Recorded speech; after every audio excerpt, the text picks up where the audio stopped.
My name is Roosevelt Wicks, and I want to thank you for joining me, the Library Foundation, and the Austin Public Library for the Mayor's Book Club Read Local program. Traditionally, we recommend 1 or 2 books for Austinite to read as part of the Mayor's Book Club. This year, I'm thrilled to expand the Mayor's Book Club to include over 50 books published by Austin authors in 2020 that represent a wide range of forms and genre and include books for adults, children, and teens. This expansion of the program gives us the opportunity to promote Austin's rich literary history, the scenes, and particularly many Austin authors whose titles might not have gotten published or gotten the attention that they deserve due to the COVID-19 pandemic. I encourage you to visit the Library Foundation's website at austinlibrary.org for the entire list of titles and a complete schedule of virtual programs for the whole family that include author reading, book crush reading workshops, a poetry workshop series, and a picture book palooza. Thank you again. Please enjoy the program and read local. Thank you.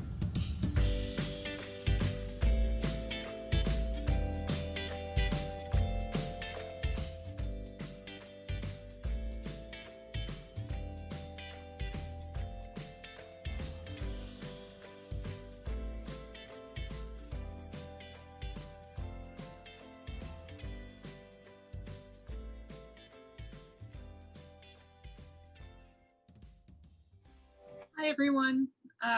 My name is Rebecca Markovitz. I'm a co-editor of the literary magazine American Short Fiction, and I'm very pleased to be your host tonight for this great conversation with local Austin authors. Welcome to the Mayor's Book Club Read Local campaign. Tonight's reading and roundtable will feature 2 local authors, Deb Olin Unferth and Amanda Eyre Ward. And for the first half of tonight's program, they'll each be reading a selection from their recent novels. And for the second half of the program, we'll come together for a conversation about the novels and take questions from the audience, all of you. And I hope you do contribute lots of questions. Less of me, more of you is better.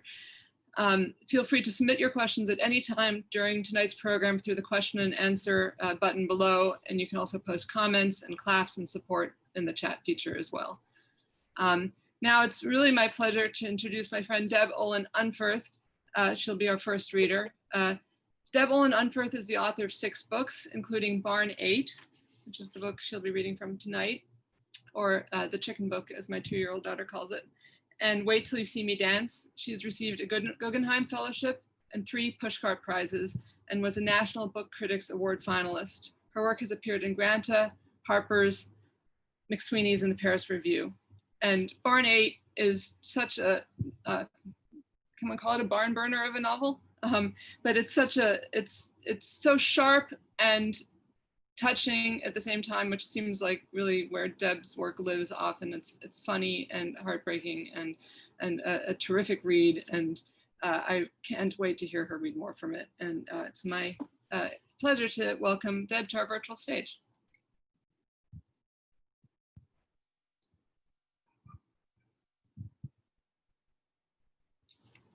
Hi, everybody. It is so great to be here. This is exactly my favorite kind of an event with all of my favorite people. Rebecca, who co-edits the American Short Fiction Journal, the Library Foundation that I love so much and always want to support. Amanda Ward, who's such a brilliant writer and is such a dear, hilarious person to be around and hang out with. I just feel really lucky to be a part of this tonight. So thank you so much. And they said, oh, for the first half of the program, there's going to be readings. Actually, I only plan to read for about 3 to 4 minutes. My thing that I picked was very, very short because I'd rather just talk. My book is about 2 auditors for the U.S. egg industry who go rogue and decide to empty an entire farm of chickens. So the piece I'm going to read, it's just it's like a page and a half, and it is in this spot here. The book periodically moves far into the future.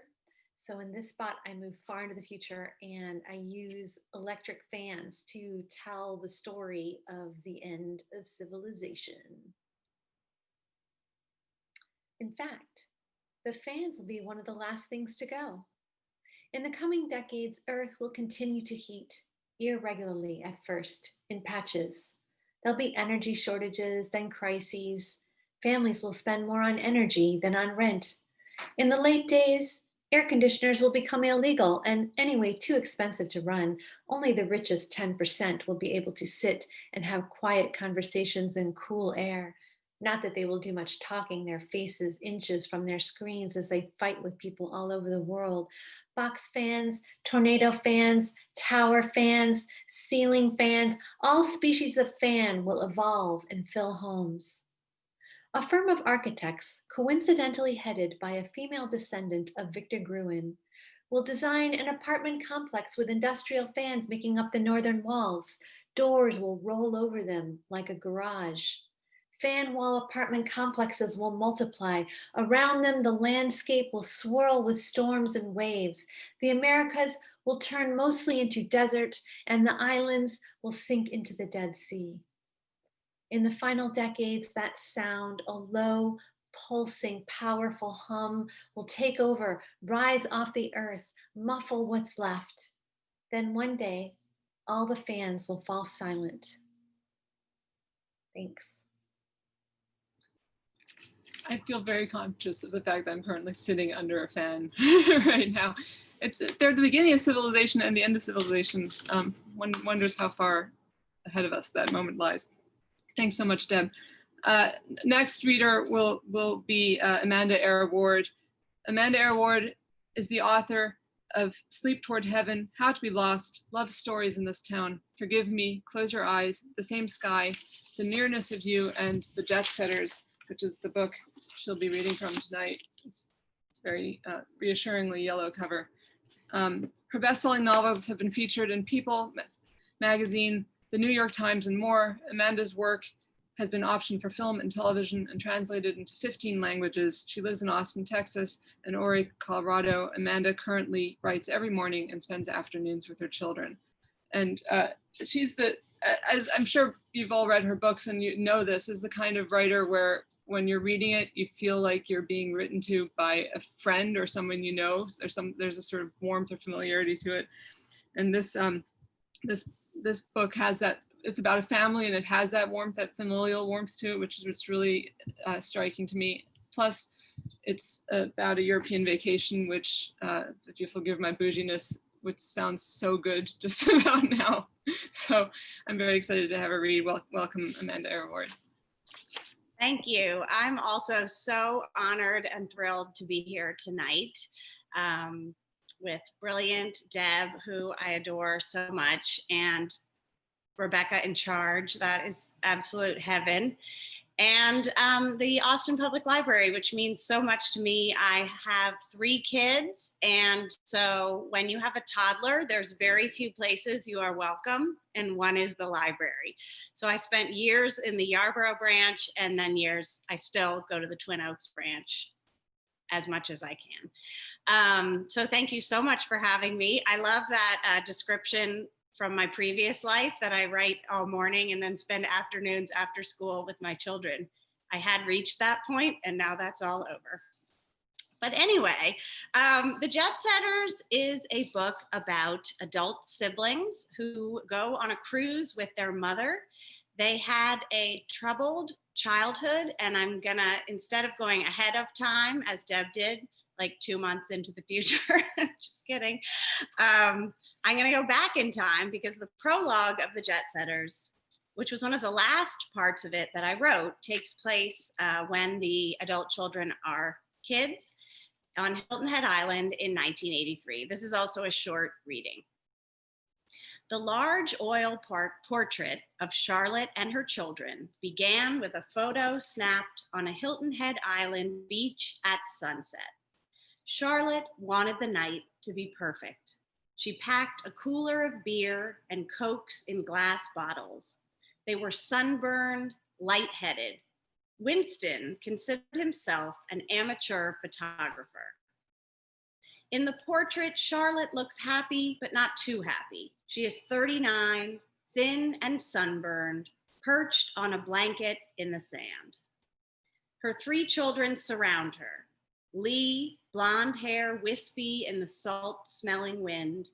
Cord, dressed in seersucker shorts and a white polo shirt. And baby Reagan, barefoot in a sundress. Lee, just 6, was eager to please. She read her parents like a ghost story, alert for danger. Winston had spent the day in their vacation villa smoking cigarettes and watching television. Although he had showered, he still smelled sharp. Lee had thought weekends when Winston was home were the worst. She was wrong. It was the sun making Lee's skin hurt even after Charlotte applied sticky aloe. It was the hours of not knowing when he would emerge from the bedroom and if he'd be angry or just blank and sad. Charlotte was more nervous than usual. It seemed desperately important that their week-long holiday be perfect. Lee did her best, but sometimes, as soon as she figured out a rule, one of her siblings would break it. She understood that Reagan was still an infant, but just that afternoon, her little sister had started crying with Winston in the room. Lee's stomach hurt as their father looked at them, his eyes narrowing. Lee was learning to be a ghost herself, even while her body remained in Winston's line of fire. Nobody could tell. She'd just take her brain somewhere else, somewhere safe. But when she left, it meant no one was protecting 4-year-old Cord and baby Reagan. So Lee tried to stay, sometimes biting the side of her mouth to keep from making a sound. Lee and her father were the early birds in the family and would hold hands and walk along the boardwalk to the beach to watch the sunrise. The sand was still cool. Her father said kind things to her. He loved her golden hair. She was his superstar. But he also said strange things.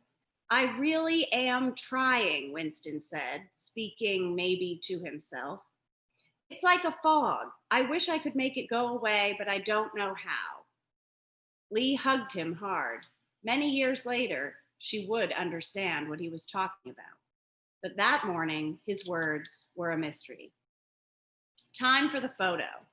Charlotte was laughing in her high, frightened way, fluffing her hair back. How do I look, honey? She said. Fine. You all look fine, said Winston. My family. There you are. It was as if he couldn't believe it himself, as if they were a movie he wanted to like, but just didn't. Cord rested his head on Charlotte's knee, gazing placidly at the camera. Maybe he knew how to be a ghost as well.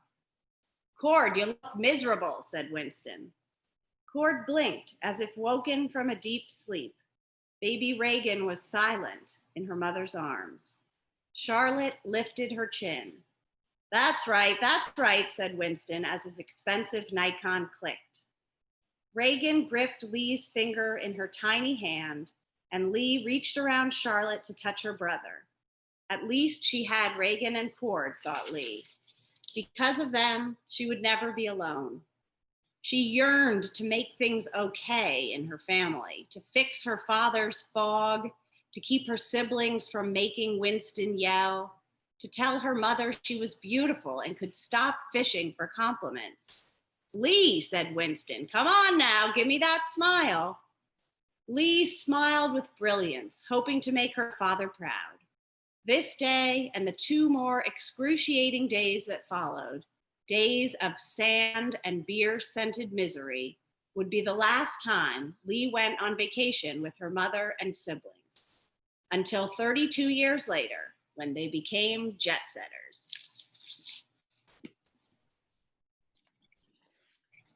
That was great.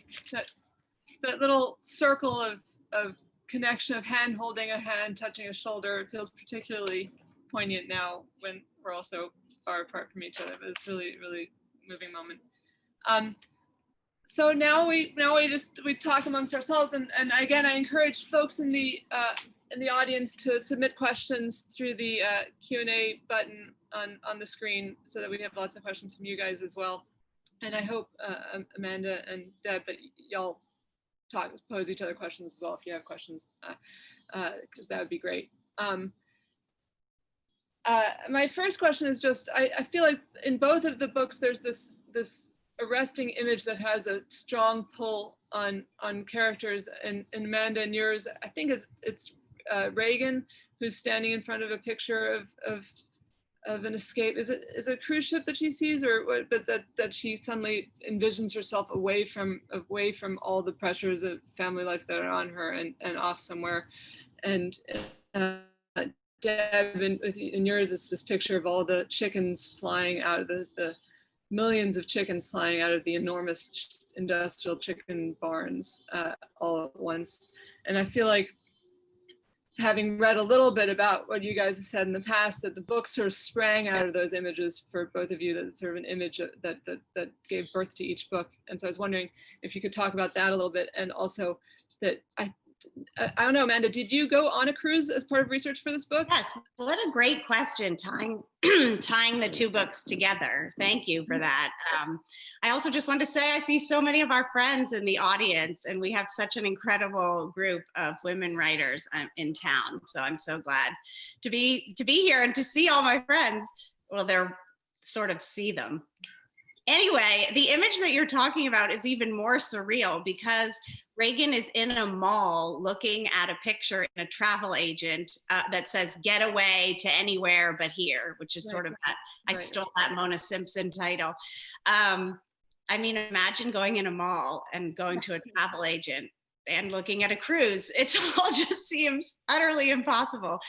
But yes, it started from me being in my kitchen in Austin one summer, making breakfast, and I was flipping through a travel magazine as my children ate, and saw this balcony of a Mediterranean ship, and I heard a voice in my head that said, "You do not belong in a ratty bathrobe in an Austin kitchen. You belong on the balcony of a Mediterranean cruise liner." So I've written a lot of books set in dark places, and something changed in me with this book that I wanted to escape, and I wanted to write about the possibility of joy, about overcoming trauma and sadness and finding joy. And so it felt imperative that I get to that cruise ship balcony. That was the first time that I chose a place.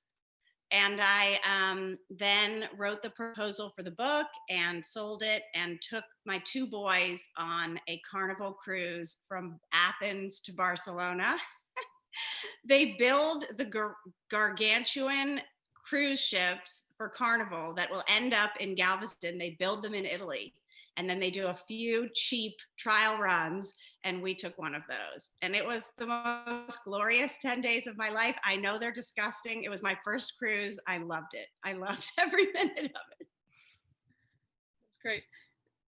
Deb, you did some sort of participatory journalism, in maybe not exactly in preparation for the book, but it was a Harper's article. Is that what it was that then later morphed into this kind of storyline, or were you? Yeah, I was already. First of all, I just want to say that I love that Amanda went on a Carnival cruise. That is so hilarious. I went on one cruise with my parents once, and a whole group of friends, and not my friends, my parents' friends, and it was actually a pretty miserable experience. It was more like the David Foster Wallace depiction. It's my favorite piece of writing ever, that Harper's essay. Oh my gosh. So reading your book was so fun. It was like, it was so realistic and hilarious.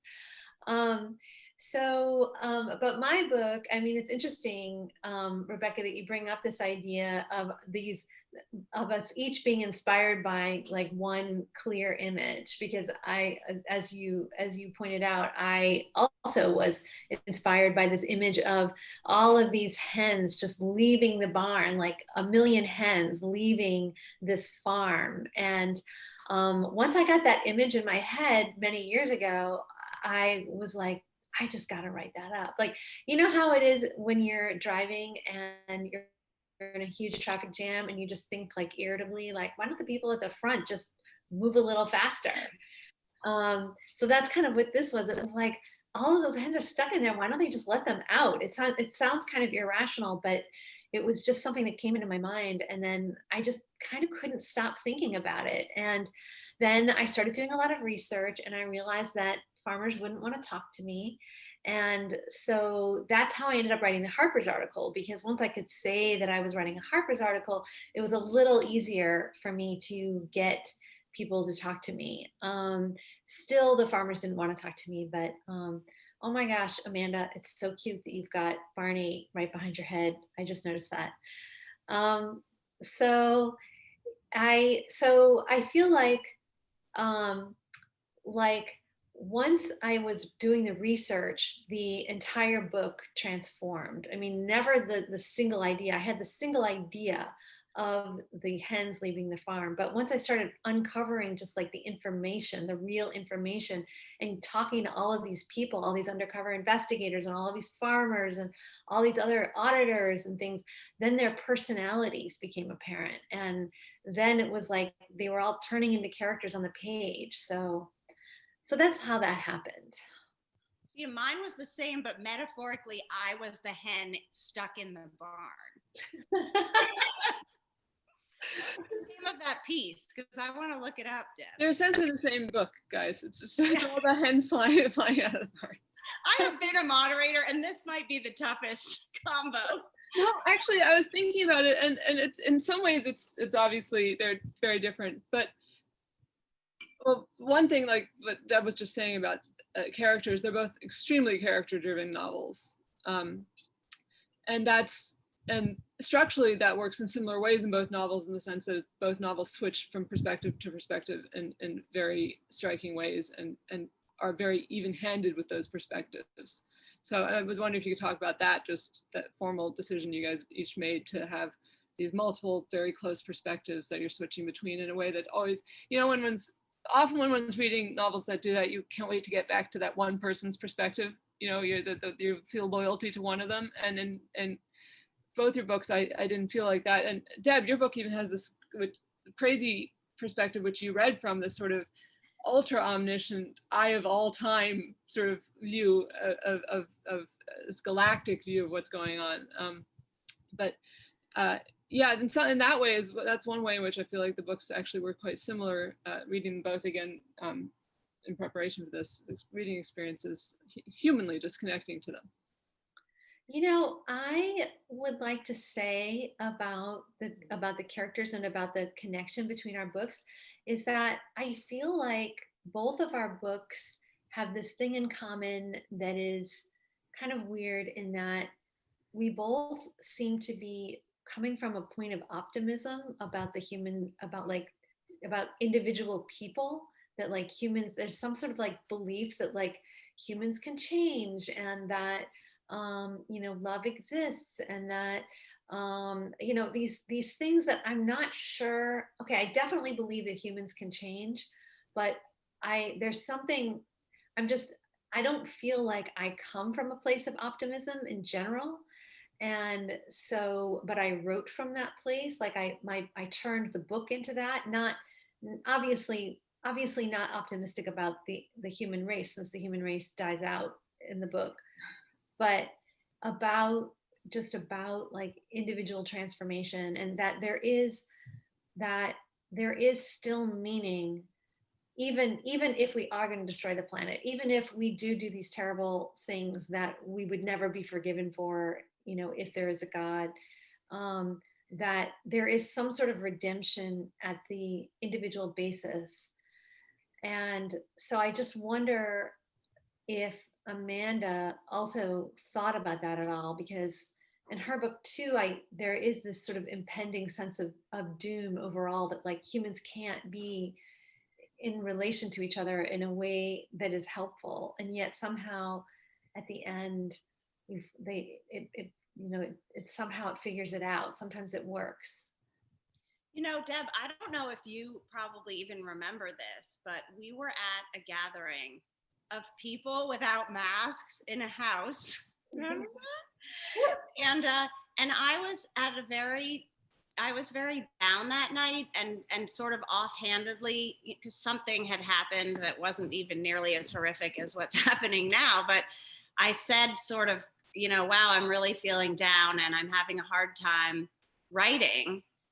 And I will never forget this. You looked across the room and you said, it is so important for us to create our art. It's the most important thing. Don't forget that.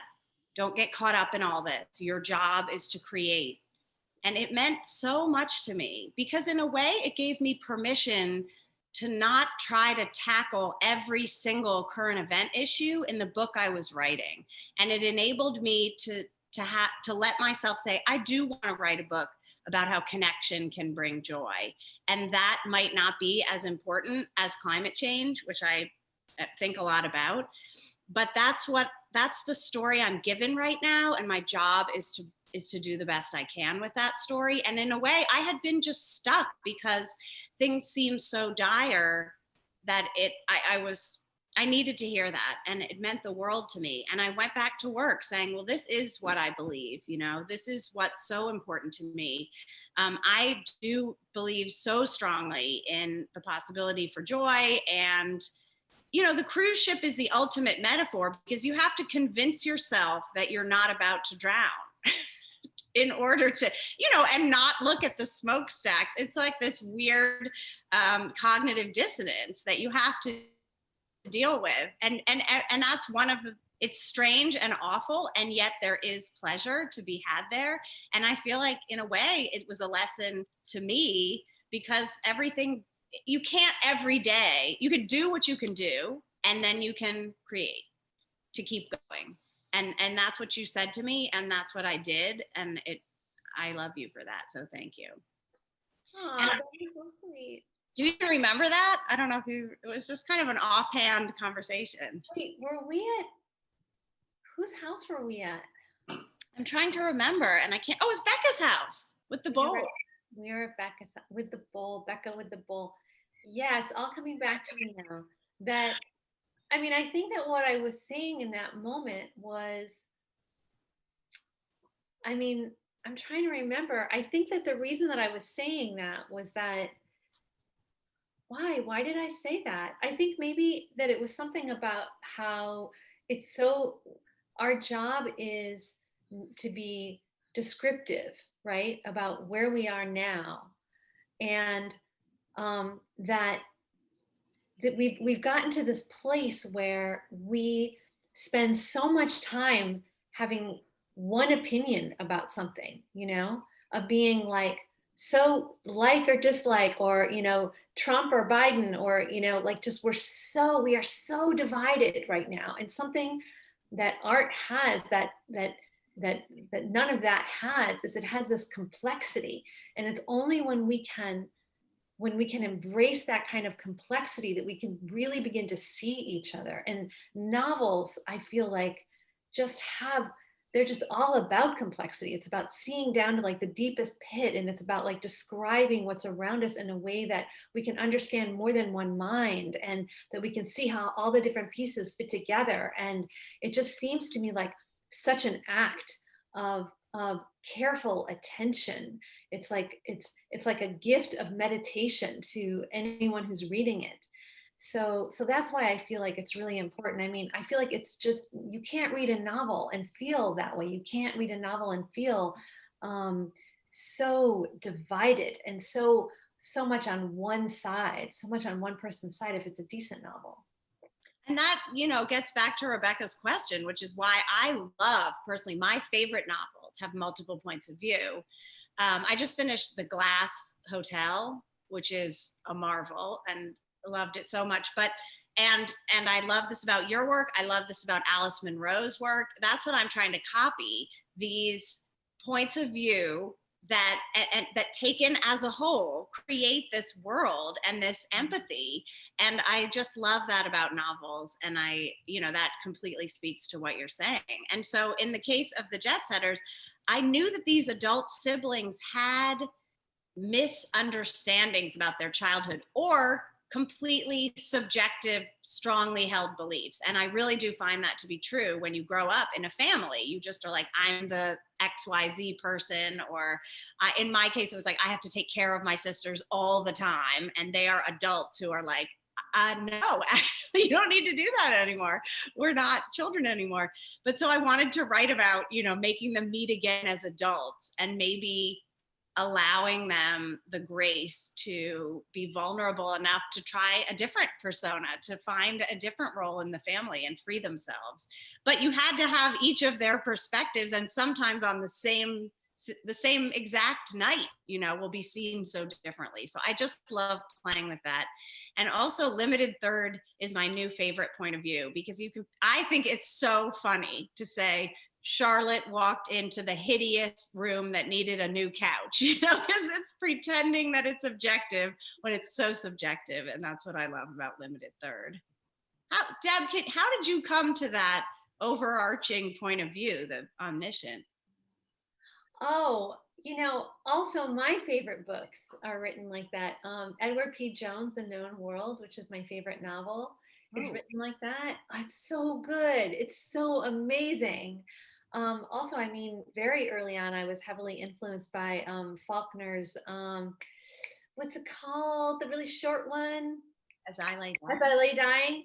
As I Lay Dying was a huge one I thought of, by the way. As I Lay Dying, that one was a very early influence on me. And I think that I also, like Virginia Woolf does that too, where, she's moving around in, like To the Lighthouse, for example, is a great example, where she's moving around in different people's minds. And you can feel this over person who's like making fun of several of the characters, especially the men, which is always so fun. But you never really see who that person is. Like, you can't like spin around and look at who that person is. And so it's like a stand-in for the author, and it's just really just like delightful and hilarious. And it also feels like kind of profound, because it feels like there is someone who can see from all these different, standpoints, and can kind of judge them all, and can, push them all around in different directions. And I don't know, I just think it's really beautiful. And so I really wanted to try it. Mostly I wanted to try it because I wanted it to feel like there was this one event, which was all of these hens are going to leave this barn. And I wanted to like catapult way far into the future. And I wanted to go like way back into the past, like from like the beginning of birddom, like, the dinosaurs, and then I wanted it to be like, I wanted to just be circling around this, and from all these different points of view, so look like this was like this really central event. Like this was really important, this thing that happened, so world of like voices and times, and so that's kind of how I originally, I imagined that way right from the start, and I never changed in that. It also allows for something to happen in both your books, where on a much more sort of individual level, where we see how wrong people are constantly about each other. And it allows two characters to experience their interaction side by side. In Deb's book, sometimes it's the exact same scene seen from both perspectives. I don't know if that happens quite literally in yours, but if not that, Amanda, then it's very close to each other, and we see them having completely wrong assessments of each other's reactions to things in a way that is, instead of being a condemnation of how people interact with each other, it's a form of forgiveness, because people generally assume worse than is in fact the case of other people's reactions to them. And it's a sort of a moving element, I feel like, of both your books, that people are giving each other much more the benefit of the doubt than they think they are, to some extent.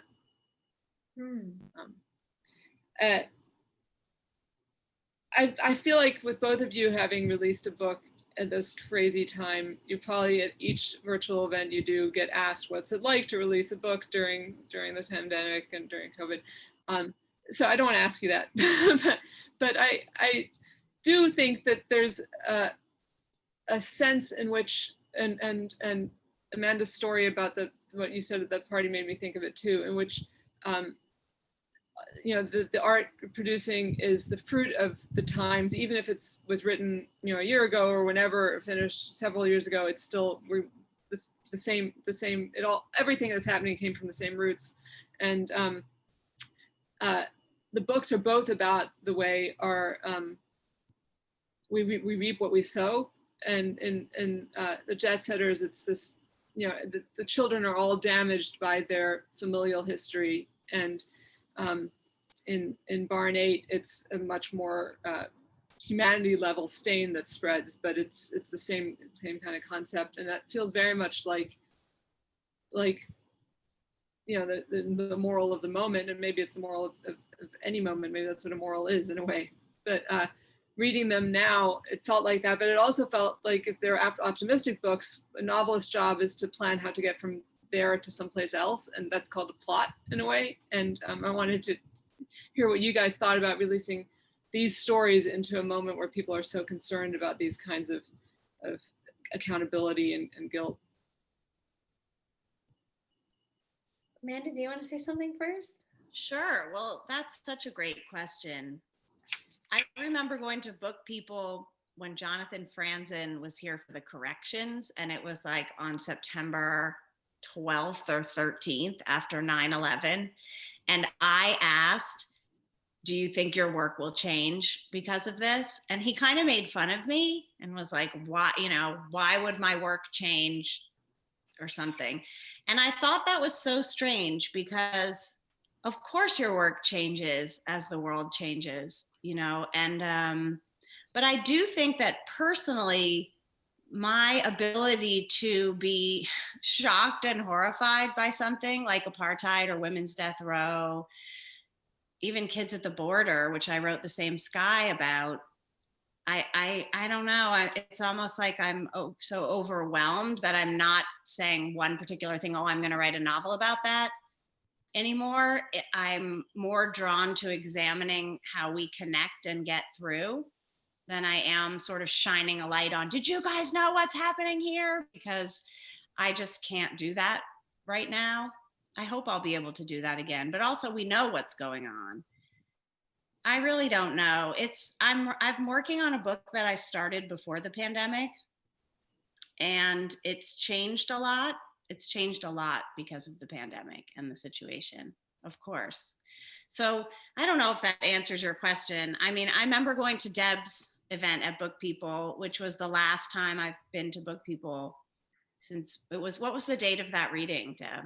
It was like March, like 11th or 9th or something. I was going to go, Deb, and the night before I developed a cough, and I thought, nobody wants me sitting there coughing through the reading right now, so I didn't go. Well, and we were all kind of like, it was this weird, we were all it's almost like you become excited. We were all like, what's going on? Is this a pandemic or what? And I remember people saying like, I'm leaving the country, or like, should we even be here? And it was such a beautiful reading, but I remember you didn't sign books, and I thought, this is real. God, wow. And then Jason Alexander was there, 1 or 2 nights later, and I was like, I'm not going. This is a big deal. So I don't know if I answered your question at all. No, it was more of a vague kind of a cloud. What I would say about it is that we were lucky to come out in early March, I gotta say. I think both of us. And people are turning to books. They really are right now. And I've found, this book's done really well. Yeah. I don't know. Yeah, I mean, I think that what I would say about it is that I do think that something that I thought a lot about when I was writing Barn 8 is about how connected we all are and how trapped we are on this planet. And that was kind of why I wanted the name Barn as the title. And it's sort of like thinking about like animals all sort of stuck in this barn, and humans all kind of stuck on this planet. And I thought a lot about like the similarities between the history of chickens and the history of us, in that, chickens, once roamed the forests free or whatever. And now like we live in these structures, and we, put all of these things on our bodies, and we live these very controlled lives that are that are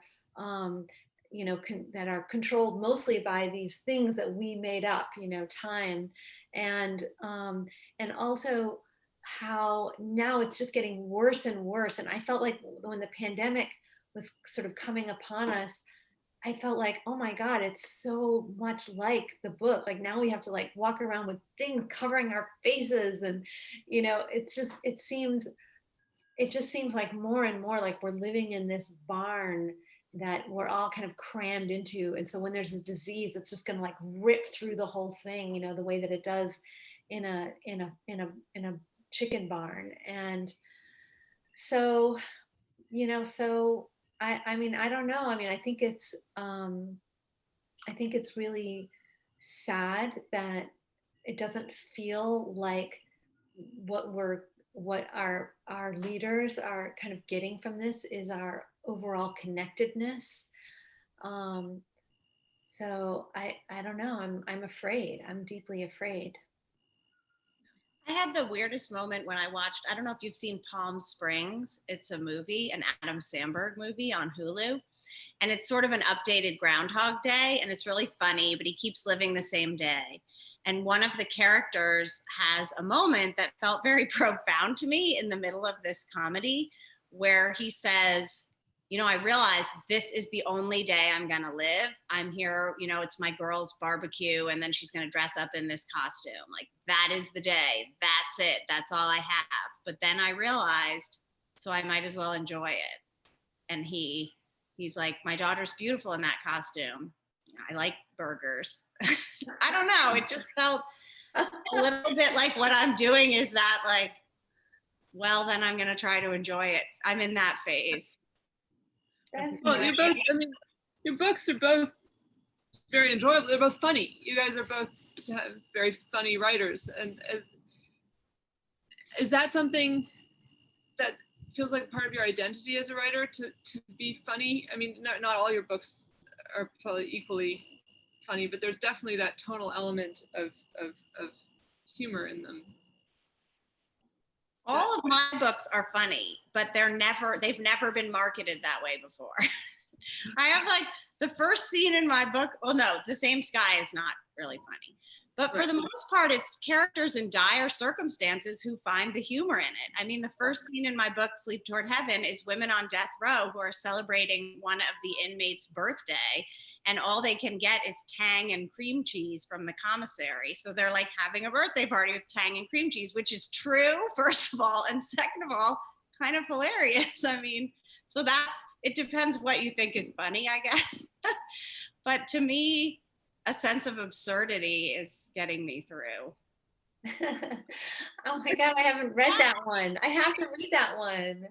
My books are all funny and have been marketed as such. Although when I first started publishing, I was pretty horrified that people thought that the stories were funny, because I was definitely not writing to be funny.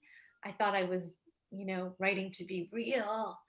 And people kept calling them funny. And I found it alarming. But over time, I've just kind of grown, I've leaned into it, fine, like, okay, that sounds good to me. Do you see it, or is it still just something that people impose on you? Do I what? Do I try? Do you see it? Do you see it? Try to be funny? Do you think of it as funny now, or is it just imposed on you from the outside? I mean, I guess I don't really know. I mean, I think that I have my dad's sense of humor, who he just kind of looks at everything with a slight ironic eye, and he's kind of a kidder, and he sees everything as a little bit absurd, and he has a way of phrasing things so that they seem even a little bit more absurd. My mom would say lying, that he's lying, making stuff up.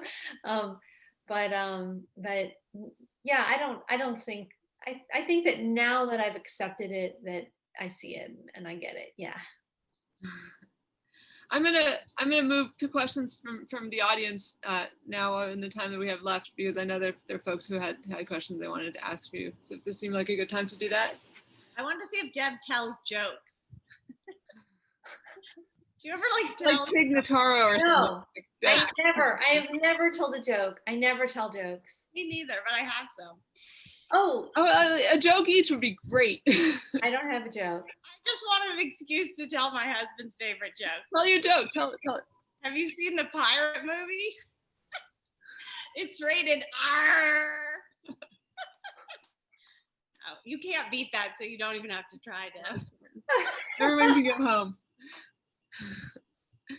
All right. I like it.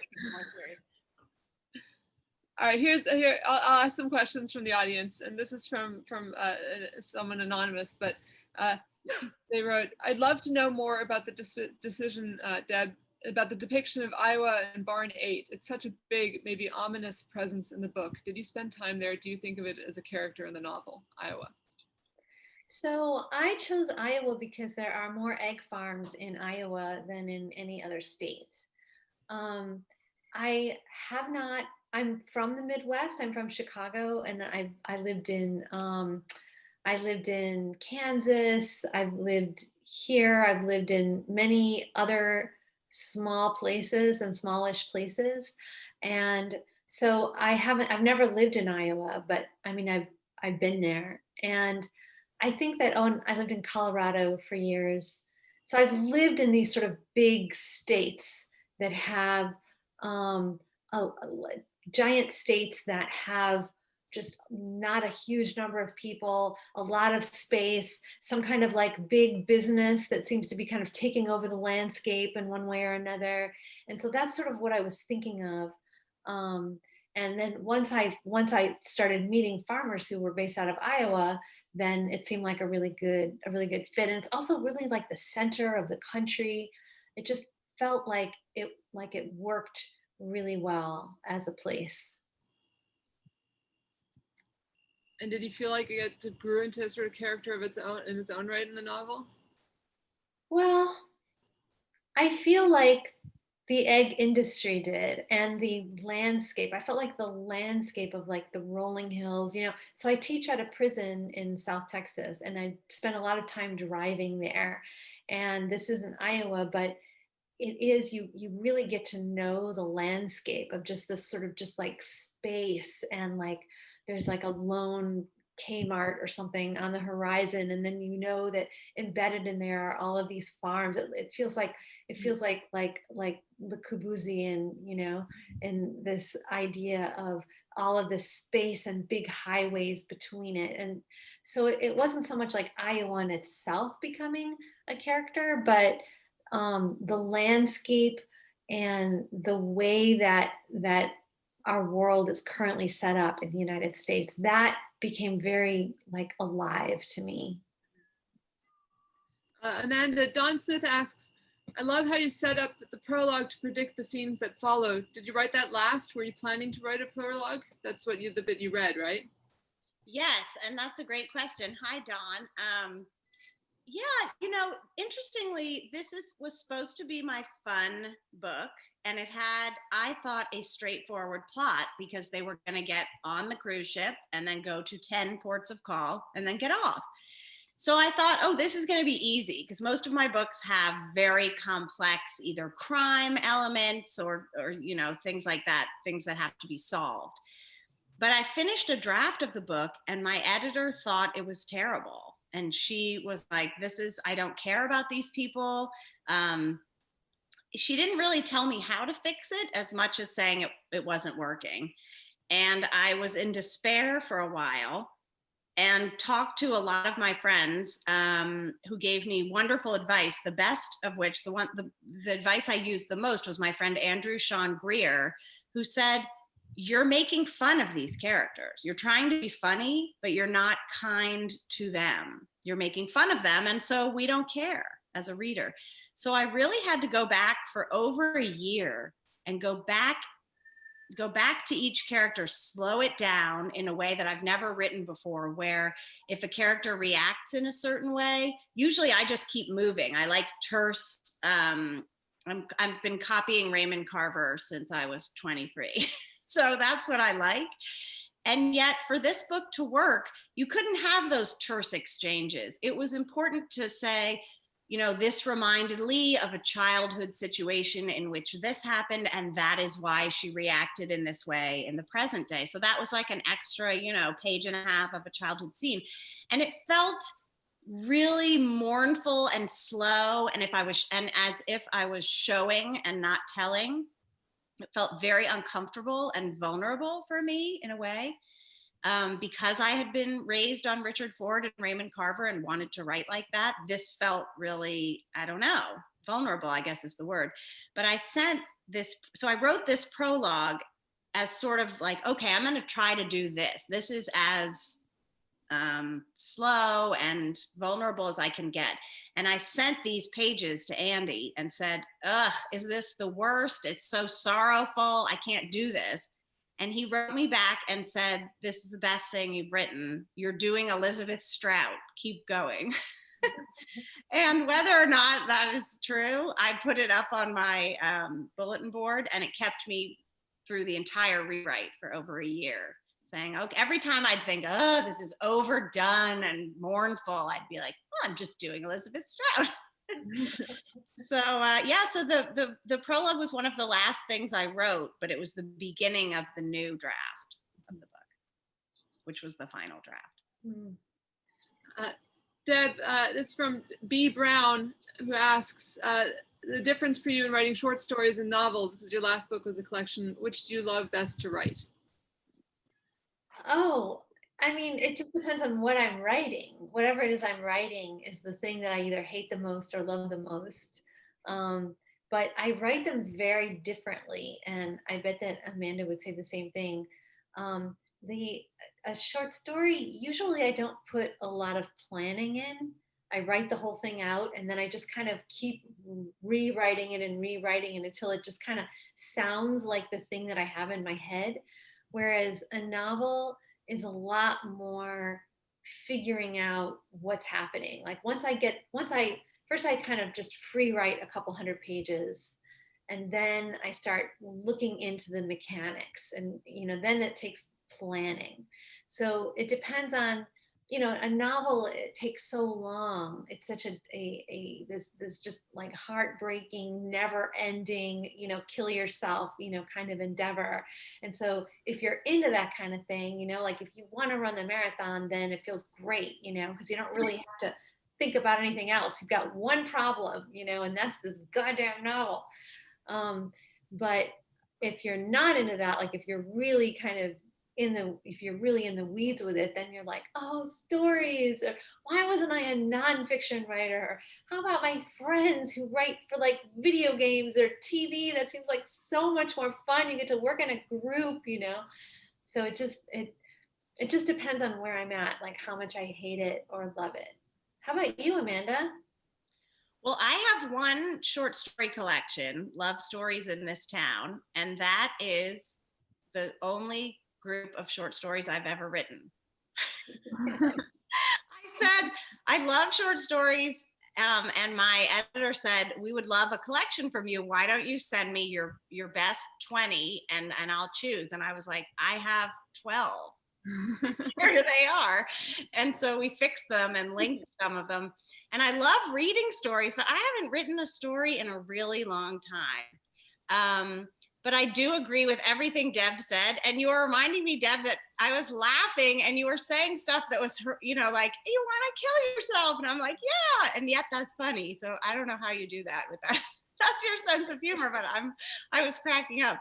But I teach novel writing, and I have a whole plan, and it's an illusion that I always try to pretend exists, this plan for a novel. So I have index cards and 3-act structures, and then I always just veer off and end up in the woods somewhere, which is the joy of it. But yeah, I think since that short story collection was a lot of stories from graduate school when that was all we were taught. And the reason I teach a year-long novel writing class is that it's extremely hard to teach novel writing in a semester, especially if you're reading each other's work. And once I really got into the hell of writing novels, I don't know, maybe I'll write a short story again, but I just love it. My novels are just like a million failed short stories welded together somehow. How about graphic novels, Deb? Somebody asked, since Barn 8 was inspired by this image, maybe you could do a follow-up to iParrot. You can do a whole bird series. Oh my God, someone is on to me. Someone out there is on to me. Oh, it's so embarrassing. You know, I wrote a novel that has an escaping dolphin. I wrote a novel that has escaping birds, a novel that have escaping chickens. I've got a story that has escaping turtles. I've got women on the run all over the place. It's chaos. It's just all this, you know, people seeking their freedom and animals seeking their freedom. So God forbid.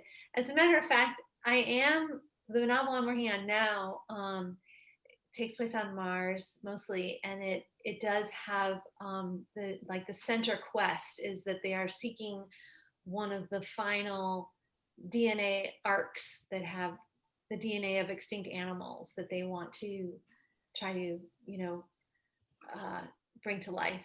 And so there you go, you know. My new novel is. I'm just kidding. That's amazing. Wouldn't that be funny? I also said on Mars. No. That was also what I'm doing.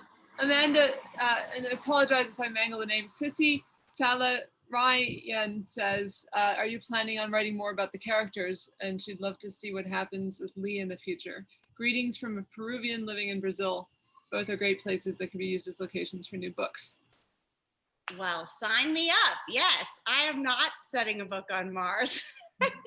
I would love to go to Peru or Brazil. One of my best friends is Brazilian, who lives down the street in Austin, but I'd love to go with her to Brazil and also to Peru. But yes, I love these characters. I've never written a sequel before. And as I said, I'm working on a different book that's actually set in Barton Hills in Austin. But I would love to write about these characters. And the one that I keep coming back to is Giovanni, who is engaged to Cord, who's one of the main characters, and inspired by my best friend, who is married to a young, hilarious, wonderful, brilliant man. And so I love their love story. I think they're still in a bad place, and I would love to dive back into that because, you know, a beautiful love story is something I just want to be thinking about right now. A question for you both from Anina Moore. I think both of your books are asking questions about what to adapt to. I'm thinking of the character in Deb's book who lives on her family's now toxic land and what to change, including family relations, in Amanda's book, Releasing the Chickens in Barn 8. What do you decide when plotting is worth changing and worth embracing as an adaptation? Deb, I'm going to think about that. Can you? Yeah. Nina, you're so smart. I know, she's so smart.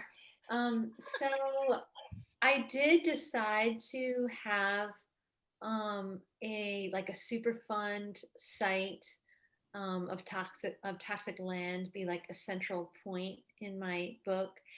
And you know, the idea there was there's this group, it's called Uncrowd, and it's about the ambition is to get people to stop having children and for us to choose areas on the earth to like withdraw from and just leave as like wilderness, that we all promise we're not going to go there and that we're not going to have any more kids so that we can let the earth regenerate. That's like a group that just exists in the world. And I got really interested in those people because I got to know them when I was doing research for the book and spent a lot of time talking to them. And the more that I thought about it, the more I was like, yeah, but there's no way that's going to happen. Like, there's no way that there's going to be like some beautiful area on the earth that humans are just going to say, oh yeah, no problem, we'll just, this is wilderness, we won't go there, we promise we won't go there, cross our hearts, you know, like no way they're going to be there. It's going to be like, you know, just a mob scene of all the humans who are going to try to get onto that, you know, onto that beautiful land. And so I thought, like, where would it be? Like, where would be the place? And the only place that I could come up with was if there was a place that humans could go or they would die. So that's when I came up with this idea of placing it on the on this toxic Superfund site. And then once I kind of had that in play in the book, then it just felt like a really it felt like it just felt so much like about where we are now, that you know there's these little dots that we shouldn't go to anymore, and like they're just going to kind of grow and grow. And like, I mean, and then if you think about where we're at right now, I mean, there's very few places we can go and be safe. And so I felt like, so I just felt like I really wanted, in terms of adaptation, I think I really wanted to have a place that everyone was going to have to move around in that way in order to have like an open space for the chickens to go to. I don't know if that made any sense. It made a lot of sense, and I think that's a great note to end on, a place where we can't go, where we're that's safe from us. So let's end on that. I did want to quickly, since Deb promised a cameo to her Legion of the Fans, Poppy was going to say a quick hello. I love this dog. To say thank you to both of you, because it was such a pleasure talking to you guys, reading your books, and also thank you to Kate from the Library Foundation, because these events that you guys do are just fantastic, and really a treat for people who have fewer treats these days than usual. So it's much appreciated. Thanks again to Deb and Amanda for sharing their work tonight. Thanks to everybody who came and listened, all of you, and engaged. The Mayor's Book Club program is made possible by sponsorships from the Humanities Texas, the Andrew Delaney Foundation, the Talker Foundation, and Cirrus Logic. So many thanks to them for supporting literacy across Austin.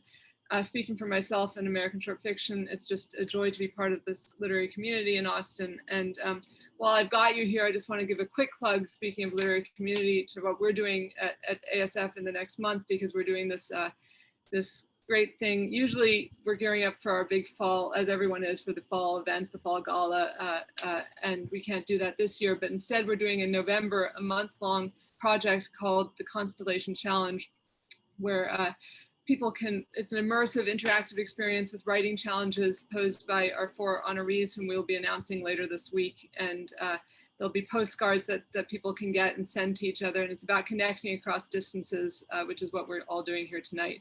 But since we're just among friends, we're not announcing anything yet, but I'll give everyone here just a quick sneak peek, which is that one of our honorees, I can't tell you people's names, but her name starts with Jamaica and ends with Kincaid. So you guys can, we're very excited about having her involved, and she'll be giving writing prompts to people, and everyone else who's involved is fantastic too. All our honorees are great. So I think they posted the link for us. Kate posted the link for us, and go to that if you want to know more. It's a sign-up sheet to get more information. But thank you so much to the Library Foundation. The website has a full list of future Mayor's Book Club programs. Upcoming programs include writing workshops for youth and adults, more reading and roundtable conversations, and a picture book Palooza video series. So go check that out, and thank you everyone for being here. Thank you so much. This was so much fun. And Amanda, it was great to see you. Rebecca, thank you so much for doing this. And thank you to Kelly and the Library Foundation. It was a blast. And to everyone who came, it was really great to see so many people here.